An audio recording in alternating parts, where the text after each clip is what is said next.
오늘 함께 큐티할 본문 고린도전서 15장 12절에서 19절까지의 말씀입니다. 그리스도께서 죽은 자 가운데서 다시 살아나셨다 전파되었거늘 너희 중에서 어떤 사람들은 어찌하여 죽은 자 가운데서 부활이 없다 하느냐. 만일 죽은 자의 부활이 없으면 그리스도도 다시 살아나지 못하셨으리라. 그리스도께서 만일 다시 살아나지 못하셨으면 우리가 전파하는 것도 헛것이요 또 너희 믿음도 헛것이며 또 우리가 하나님의 거짓 증인으로 발견되리니 우리가 하나님이 그리스도를 다시 살리셨다고 증언하였음이라. 만일 죽은 자가 다시 살아나는 일이 없으면 하나님이 그리스도를 다시 살리지 아니하셨으리라.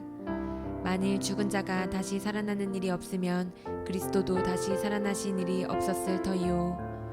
그리스도께서 다시 살아나신 일이 없으면 너희의 믿음도 헛되고 너희가 여전히 죄 가운데 있을 것이요.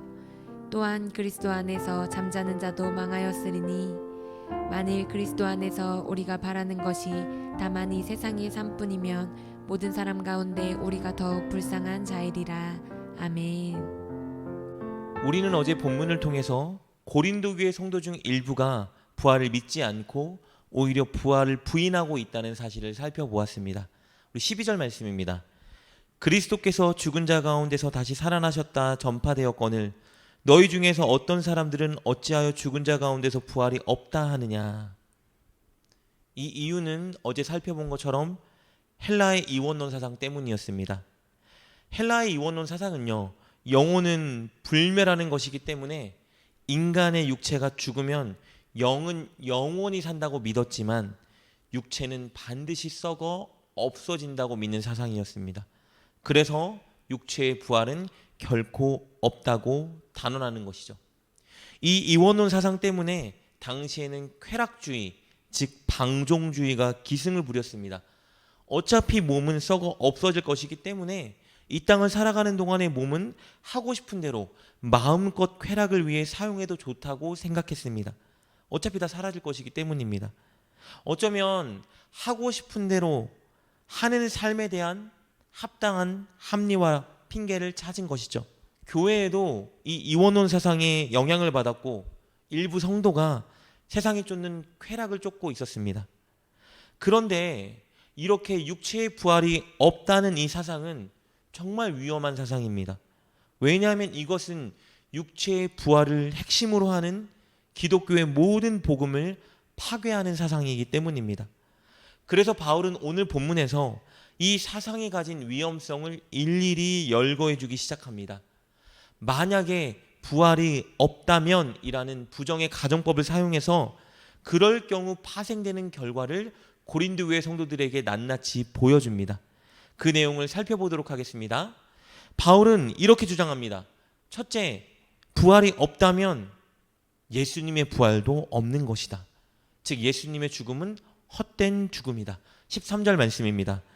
만일 죽은 자의 부활이 없으면 그리스도도 다시 살아나지 못하셨으리라.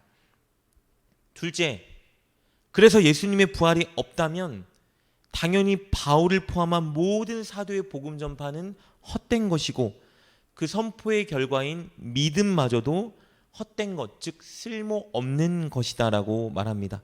즉 우리가 지금 다 쓸모없는 짓을 하고 있다라는 것이죠. 14절 말씀입니다. 그리스도께서 만일 다시 살아나지 못하셨으면 우리가 전파하는 것도 헛것이요 또 너희 믿음도 헛것이며. 그리고 셋째, 부활이 없다면 사도들은 거짓말쟁이가 되는 것입니다. 부활이 없는데 부활이 있다고 전하고 다녔기 때문입니다. 우리 15절 말씀입니다. 또 우리가 하나님의 거짓 증인으로 발견되리니 우리가 하나님이 그리스도를 다시 살리셨다고 증언하였음이라. 그러니 당연히 거짓 증인이 되겠죠. 그리고 넷째는요, 부활이 없다면 우리의 믿음은 헛될 것이고 우리의 죄는 결코 용서받지 못할 것입니다. 왜냐하면 예수님의 부활은 예수님의 죽음이 대속적이라는 사실, 즉 우리의 죄를 씻어주셨다는 사실을 입증해 주는 것이었기 때문입니다. 우리 17절 말씀입니다. 그리스도께서 다시 살아나신 일이 없으면 너희의 믿음도 헛되고 너희가 여전히 죄 가운데 있을 것이요. 그리고 다섯째, 부활이 없다면 그리스도인은 가장 불쌍한 자들입니다. 우리 19절 말씀 볼까요?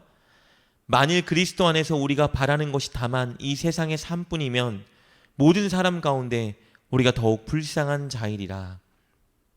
부활이 없다면 여러분 이 세상의 삶, 이 세상에서 누릴 수 있는 행복이 전부겠죠. 그렇다면 최고의 삶은 이 세상에서 할 수 있는 한 내가 하고 싶은 모든 것을 다 하고 살아가는 삶일 겁니다. 그것이 죄라 해도 상관없겠죠. 한 번 사는 인생, 해보고 싶은 대로 다 하고 사는 것이 잘 사는 인생입니다. 이 세상에서 쾌락을 누릴 수 있는 대로 누려야 합니다. 부활이 없다면 이 생에서의 삶이 마지막 삶이라면 후회 없이 그런 삶을 살아야 되겠죠. 여러분, 그렇다면 그리스도인들은 가장 불쌍한 사람들입니다. 왜냐하면 그리스도인들은 그런 삶을 살지 않기 때문입니다. 예수님이 행하신 모든 일들과 예수님이 약속하신 모든 것을 믿기 때문에, 그리고 이 땅에서의 삶이 끝이 아니라 부활과 영원한 천국이 있다는 것을 믿기 때문에 그리스도인들은 하나님 말씀에 순종하는 삶을 살고 있습니다. 섬기고 낮아지고 손해보고 희생하고 세상의 것들을 누리기보다 복음을 전하기 위해 애쓰고 쾌락과 방종을 멀리하고 경건한 삶을 추구하며 살아가고 있습니다. 사도들이 그랬고 바울이 그랬고 신실한 그리스도인들이 지금까지 그렇게 살아왔습니다. 그런데 부활이 없다면 완전히 헛수고하는 것이죠. 가장 어리석고 불쌍하게 사는 사람들이 그리스도인들입니다. 이처럼 부활을 부인하는 것은 그리스도인의 과거와 현재와 미래의 모든 것을 부인하는 것입니다. 그러나 반대로 본다면 그렇기 때문에 부활은 우리가 반드시 붙잡아야 하는 최고의 소망이자 가치인 것입니다. 오늘 본문에서는요, 부활 소망이 있는 사람들에게 나타나는 한 가지 태도를 보여주고 있습니다. 그것은 이 세상에 소망을 두지 않고 하나님의 말씀에 따라 살아가는 것, 말씀에 순종하는 것에 소망을 두고 목표를 삼는다는 것입니다. 우리 19절 말씀 다시 볼까요? 이렇게 기록되어 있습니다. 만일 그리스도 안에서 우리가 바라는 것이 다만 이 세상의 삶뿐이면 모든 사람 가운데 우리가 더욱 불쌍한 자이리라. 바울은 부활이 없다면 이 세상의 삶이 끝이기 때문에 그리스도인이 가장 불쌍한 사람이라고 주장했습니다. 왜냐하면 자신을 비롯한 그리스도인들은 이 세상의 가치관 혹은 이 세상 사람들이 누리고 즐기며 추구하는 것에 소망을 두지 않고 말씀대로 살아가는 것에 소망을 두고 살아가기 때문입니다.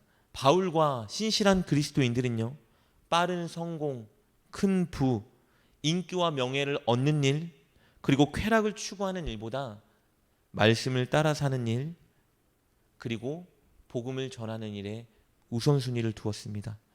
늘 말씀대로 섬기고 나눠주고 용서하고 위로하고 또 복음을 전하기 때문에 많은 것들을 절제하고 희생하며 살았습니다. 부활의 확신이 있었기 때문에, 부활 소망이 있었기 때문입니다. 부활이 있기 때문에 그들은 불쌍한 자들이 아닙니다. 부활이 있기 때문에 그들은 가장 복받은 천국 백성인 것입니다. 사랑하는 여러분, 여러분은 부활 소망을 가지고 계신가요? 바꿔 물어보겠습니다. 여러분은 세상이 가치 있다고 여기고 사람들이 추구하고 쫓는 유행보다 하나님의 말씀을 바라보고 말씀의 가치를 두고 말씀대로 살아가기 위해 애쓰고 계십니까?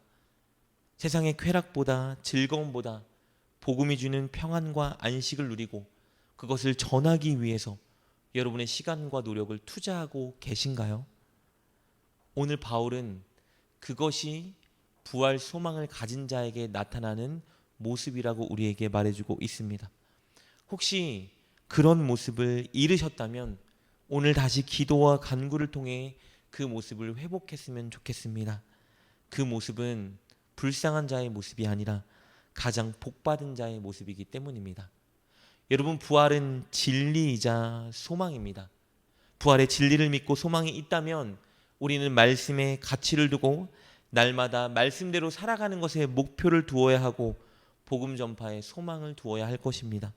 꼭 부활 소망을 붙드시고 말씀을 살아가는 여러분 되시기를 주님의 이름으로 축복합니다. 기도하겠습니다. 하나님, 부활이라는 진리와 소망 위에 우리를 굳건히 세워주옵소서. 어떤 상황 속에서도 부활에 대한 확고한 믿음을 갖게 하여 주옵소서. 그리하여 이 땅에 소망을 두지 않고 이 땅의 가치관과 유행에 함몰되지 않게 하시고 오직 하나님의 말씀과 복음 전파에 소망과 목표를 두고 살게 하여 주옵소서. 예수님의 이름으로 기도드립니다. 아멘. 오늘 말씀을 통해 깨닫고 결단한 것은 무엇입니까? 그것을 붙들고 하나님께 기도합시다. 그리고 그렇게 실천하며 하루를 살아가는 여러분 되시길 주님의 이름으로 축복합니다.